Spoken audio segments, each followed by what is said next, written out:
阿彌陀佛，大家好。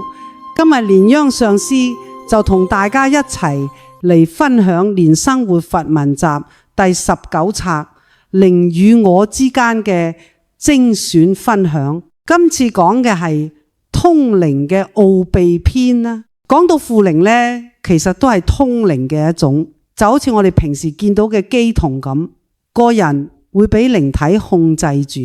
點解有人會俾靈體附身呢？等我話你知，靈魂其實係空氣中嘅一股無形嘅氣，每個人身上都有自己嘅氣，即係我哋講嘅靈魂。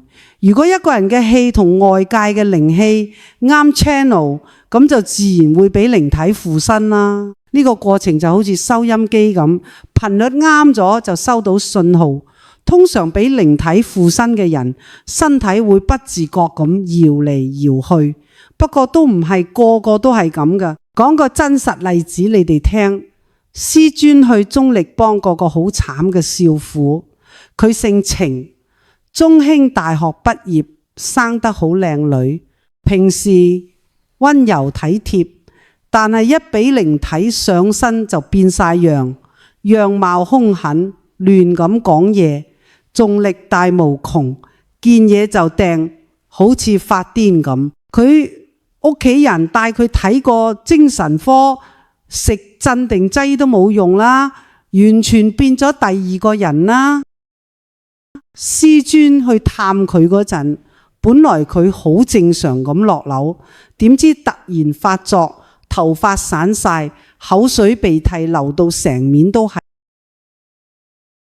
掟台同掟其他嘢，嚇死人。得佢老公勉強按得住佢。師尊開天眼一睇，原來有個全身濕晒嘅男鬼附喺佢身上，仲不停嗌：我要報仇，還我命嚟！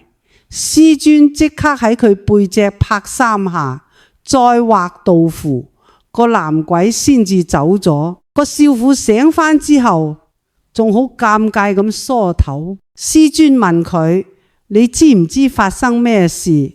佢話知，但係控制唔到自己。師尊再問：你屋企有冇人浸死過？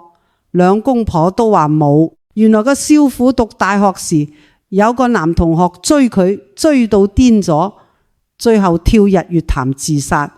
死前仲話一定要得到佢。師尊叫佢哋幫個男同學超度，等佢安息。呢啲鬼上身嘅事，自古以嚟都好多，深入研究真係好有意思嘅。今日就講到呢度先啦。